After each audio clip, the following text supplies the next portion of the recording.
Hey everybody, and welcome to another episode of me reacting to Wind and Truth by Brandon Sanderson. So Wind and Truth is the 5th book in the Stormlight Archive, so as a disclaimer I will be of course spoiling what happens in it, because otherwise I wouldn't be able to react to it, and I'll also potentially be spoiling events earlier within the Stormlight Archive and potentially events within the Cosmere.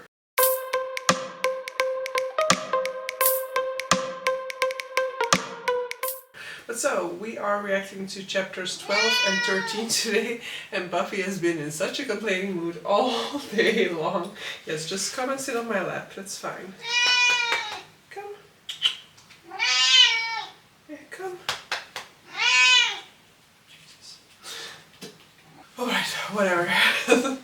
So, chapters 12 and 13 are the final two chapters in part 1 of Wind and Truth.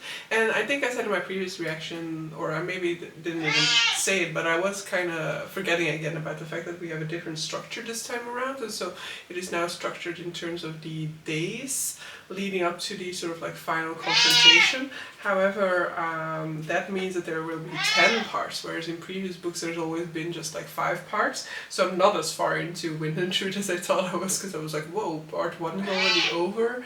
That's like a 5th of the book, but no, it'll be a 10th of the book that we're into now. So yeah, not as far along as I thought I was, but it makes sense because like as has become clear from the past few reactions, like nothing is happening, so it makes sense that we're not that far into it yet.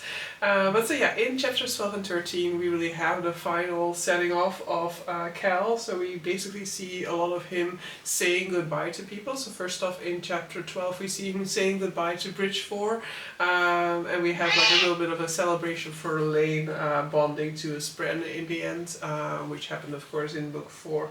But so yeah, I enjoyed this chapter. I think it's an important chapter to have as well, because like Wit has kind of implicated that Cal won't be back, or won't be back for a very long time, and so it is important to say goodbye to those bonds. And as Cal also indicates himself throughout this chapter, it is important for Bridge 4 that they are like kind of passing along the torch and kind of setting expectations that Cal won't be coming back, because he basically hands over the army to Sigzil, which he had already kind of done, but Sigzil kind of implicates that indeed he had been under the impression that Cal was going to come back. He had been under the impression that the job that he was doing was just like a temporary thing, and so he hadn't really like felt the pressure of it maybe as a consequence, because he always felt like, I'm just like temporarily stepping up for somebody.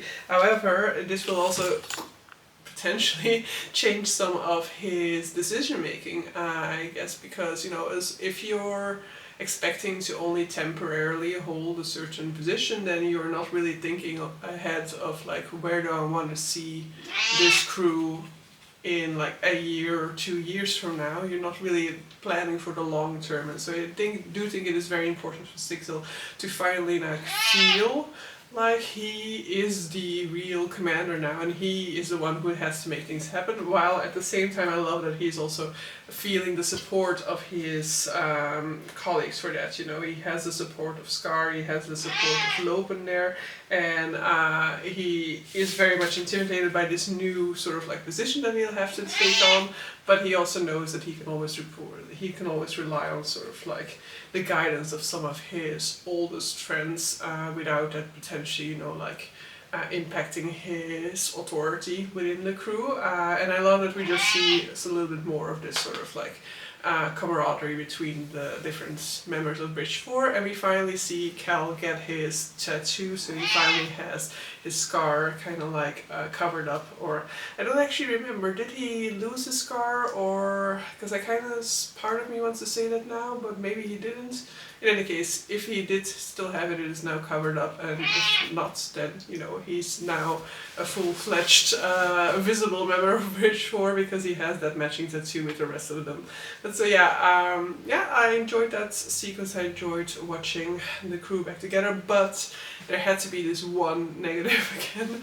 It's not necessarily a negative, because I don't really fully remember, but so they mentioned that Hobber, who is one of the Bridge 4 crew, had his legs healed when he became a Radiant, and I'm kind of unsure whether Hobber always had issues with his legs or whether he just like sustained an injury at the end of book 4, like right before becoming a Radiant. If it is more of a long-term ailment, then we are just back to me disliking the way that physical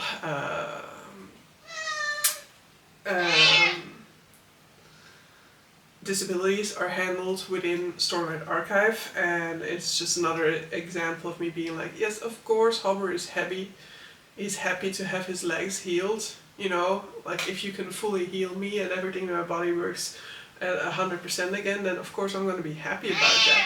But that doesn't take away from the fact that it is kind of erasure of the existence of disabilities and of disabled people, and that it reinforces that story ideal of the only happy ending for a person with a disability is for the disability to just be cured away. So this is what this book does for many characters, and so whether it's this case for Hobber or not, it was just like, it put me back in that mindset of like, oh yes, I hate this. So that wasn't so great, but it was just a tiny little phrase here or there in it. So let's just hope that, you know, that is it, and that we won't have more healing of physical ailments. As far as I'm aware, we've had all of the physical ailments healed away already at this point in time, of like major characters in any case, or like major of the side characters. So we just have a bit left with his sort of like developmental disability, which I'm very much assuming they're not going to heal away. If they do that, then, you know, it's over for me. Like, what are you doing? Why are you doing this? What's the point of doing this? So let me check this. I also took like a screenshot of something during this chapter. Yeah, I took a screenshot of that moment, yes. Yeah, this is also in a screenshot, which I also do kind of want to point out that I do really love the speech that Cal gave to all of them about like how proud he is of who they are and what they've become, and like how he, this line in particular, I think is really well done. Like, I started this 2 years ago in an effort to get a handful of sorry men to look up for a change. Little did I know they'd end up taking to the skies. So I really think that that is a very nice line.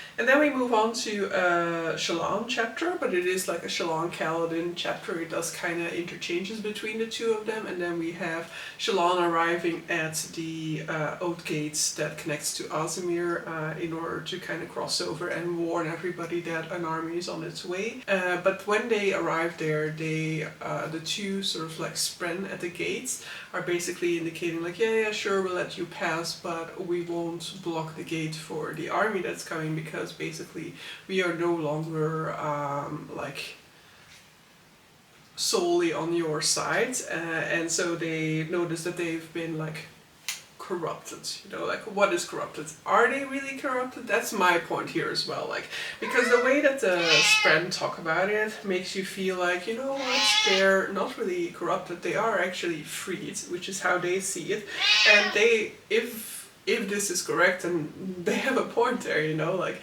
they're indicating that, you know, they are basically just becoming neutral in this whole conflict. They will definitely still help them out, but they will also help out the other people who ask for their help, because they don't necessarily take a stand anymore. And so to some extent it means that, you know, this is a setback, of course, for our friends, but for the Spren who, especially these Spren who've kind of felt like they've been like subjugated by men all their lives, that they have had to like bow to the whims of these men, that now they are making their own choices, and they're no longer just going to follow what honor considers to be the right path, that they will make individual choices now, which I think sounds like a good evolution overall. It's not perfect for our friends, of course, but it sounds like a good evolution for the Spren race to go through, for them to be able to have more agency and to go about things the way that they want to, without having to follow the rules or the guidelines pointed down to them by honor. And so we have them crossing over into Azimir, where they are basically starting the whole sort of like rallying of the troops thing. And it is at this point in time, or well, it already happened in Shadesmar, that we basically see that Shallan has set a fourth ideal, and now she's able to summon up a sharp blade. And so I thought it was interesting to see how the sharp blade, shut up, how the sharp blade in Shadesmar was like represented as these different types of beats, or I'm at least assuming that that is what happens, because these beats were all saying sort of like Shallan, Shallan, Shallan, and that's also what the sharp blade was saying in Azimir, so I'm pretty much assuming that those beats are the plate, right? But it's interesting to see that the plate also manifests as something within Shadesmar, and it's not just inherent part of her bond or something like that, that it really is something else that has connected to her. And it was interesting to see how the plate is kind of like struggling a little bit, doesn't really have too much brain cells, it seems like, and the rearrangements they do with it there. But yeah, it's interesting to see that she is evolving. She has grown further in power. She's getting there. She's becoming my champion. She's there. It's her. It's going to be her. And then they meet up with Cal when they're there and say their goodbyes to Cal, basically. And I always love how Shallan is so like open with her emotions and with like hugging everybody and giving support, when she's somebody who on her own can feel very insecure and anxious. I always love how open and willing she is to embrace people. And so we have their goodbyes, and I actually love the section in which Cal basically initiates a hug back at the end, and how Shallan kind of notices how he hugs Adolin longer than he hugged her, because we all love Adolin, right? So I would also go in for a longer hug when it came to that.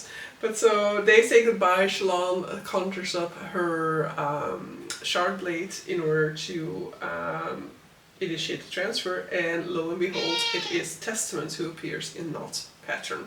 So yeah, I guess we are going to see Testament integrate further, and we have another sort of flash forward to potential Shallan champion, because she's like already asking about like, maybe I can use 2 shard blades, but then Adolin is kind of indicating that like 2 shard blades wouldn't really make sense, but maybe like a blade and a shield. So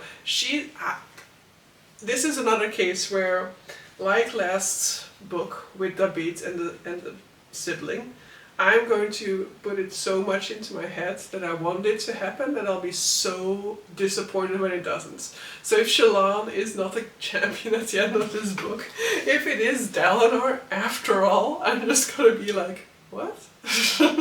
But this wasn't the plan, right? So here's hoping that I'm right this time around, but I really want Shallan to be the champion. And so we end up the chapter with Kaladin kind of reflecting on the relationship between Shallan and Adolin and how much he's happy for them. I feel like this is more or less just Brandon Sanderson kind of rounding off that storyline and kind of closing that door in case somebody is out there waiting for Cal and Shallan to get together. I don't know whether there are people who like that. I didn't feel like this door needed to be closed. I felt like it was closed a long time ago, but I feel like this was him kind of really closing the door on that, and indicating to people like, Cal is very happy about this happening, and Cal kind of implies that the different sort of like personality deficiencies of both of them could potentially result in like a real toxic mix if they got together. So yeah, we see them saying goodbye to one another and setting off together with sets in order to start their journey. With sets, I actually also really enjoyed the Nightblood interaction now. Nightblood is really just like Lift, because he's doing this whole talk about pancakes, which I'm like, that's what Lift would totally be talking about in this instance.